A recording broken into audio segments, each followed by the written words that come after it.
Great. Welcome to this fourth episode of the time management series for children. Okay, so in the first four, and I mean in the third episode, I shared five lovely tips on how exactly you can manage your time better. And now I will be sharing the next five tips. So the sixth tip is copy a role model. So if it's your dad or your mom, ask them very key, very vital questions. How exactly do you spend your time? How exactly are you able to achieve all of the things that you're able to achieve given the short amount of time that you have? So ask them very intelligent questions. And I'm sure your parents will be very happy that you asked and they'll be able to counsel you. That's if your parents are your role models, if you have somebody else that's your role model, somebody outside your home, have a sit down session with them, ask them questions. "Oh, I'd like to ask you a question. How do you do this? Many children in my school come to my office to ask me questions from time to time. They have made me a role model for certain aspects of their lives, and I am happy to offer advice. So ask people questions, and I'm very sure, especially adults, they'll be very happy to share with you. And then, of course, if one of your role models or somebody that you see is achieving great results is your peer, a contemporary, maybe another child in your school who's achieving great academic results, ask him or her, how exactly do you spend your time? That will be very helpful for you. The next thing you should do is you need to set limits on gadgets. Set limits on gadgets. Okay. So yeah, I know that it's a holiday period, it's a holiday season, you're very happy and excited. You want to play games, you want to play games till day breaks, or you want to play computer games till your head blows up. I know, but guess what? Is this something you would be proud of 5 years, 10 years from now? If you spend much of your time playing your life away, like I did in my primary school, um, I'm very certain that if I had half the idea that Gafar had, I'm very certain if I spent half the time playing that I spent playing reading during the holiday, I there's no way Gafar would have beaten me. So determine for yourself that you need to set limits, time limits on certain gadgets. Many of these phones, especially phones nowadays, they have limiters. So you can set time limits on certain apps. If there's a particular app that you're engrossed to, Candy Crush or whatever it is, set a time limit on that particular app to say, I will only play this app for 30 minutes a day or 1 hour a day. After the 30 minutes or 1 hour elapses, the app locks. And you have to be disciplined enough not to go back there and reset the time. So, or even screen time, you can determine screen time.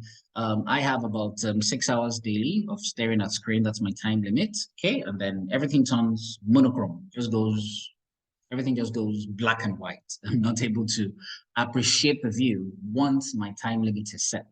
So, or once my time limits elapses, so you can do the same thing as well for you for several gadgets. Set time limits on them. That would help you cultivate this discipline or help you overcome the temptation to keep using these gadgets for long periods of time. Next, you need to find your own rhythm. Some of the ideas that I've shared with you may not be useful for you.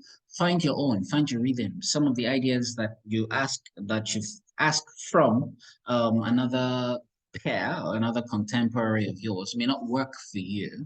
So find exactly what works for you.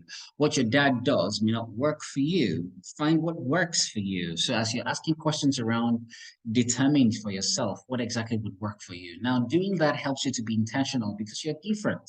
It helps you to be intentional about your own life and yourself. So don't just relax and say, you know what, this won't work for me. Nothing will work for me. Find what works for you. So don't make an excuse, say nothing works for me. Find it, what works for you. If you don't try different things, you will not find the exact one that works best for you. Okay. Next, you need to manage stress. There's two types of stress. There's the internal stress and the external stress. So internal stress, for instance, is you're setting for yourself a goal that you would like to finish 200 books during this holiday period. That's that's certainly going to be very stressful. That's quite a huge goal. You should not even think to do that. Okay, so manage stress. Okay, determine what works for you. I'm bringing that again. Okay, next, external stress is school resumes tomorrow. I haven't gone shopping yet. Seriously? You haven't gone shopping? What are you going to be using in school tomorrow? That is external stress. So make sure that you manage yourself better. Okay, next, last but certainly not the least, is start early. This is perhaps one of the best things you can do in managing your time better. Okay, so I am a teacher. Before every single session, before every term, I set my lesson plans far ahead of time. I prepare my worksheets and modules and many of the things that I would need far ahead of time so that when it's time to teach or time to get into the classroom, it's a seamless flow. I'm not stressed. So same thing, take advantage of this holiday to start early preparing for some things that would be needed in school. Okay, some of you very smart, you would even have gone shopping from the very first week after vacation. So that during the week of vacation, when others are rushing into the malls and markets, you are relaxed at home, preparing your mind for resumption. And you move into resumption, into school, relaxed, while many other people come into school stressed. See that? So start early. You want to prepare for examinations. Exams are approaching, and you're studying for exam. You're waiting until a day or two before exams to start reading. You will enter into the exam all stressed. Smart children like me and you, I hope, would have started preparing for exams from the very first week of school. As you're taught certain lessons, you are revising the lesson as you get home, doing your homework and all of that, having everything written down somewhere in a journal, you have everything revised so that when it is exam period, rather than reading your books for the first time, you are revising them for the 10th time, perhaps. So do that. Start early. Starting every project early gives you an advantage, helps you to relax, helps you to manage your time better. So these are 10 fantastic tips on how to manage your time better. The next video, which is the fifth and the last in this series, is we will be getting practical. So this is all of these that I've discussed with you so far, theory. I will show you how you can manage your time better by using a child's example. I'll tell you about the child in that video. So we'll do it. You'll see everything I'll write on the screen. So grab a pen and a paper. We'll determine together what exactly are the key things you would like to achieve during this holiday and how you would allot time to them, and then come up with a schedule for yourself that you can paste on your wall and you would follow daily.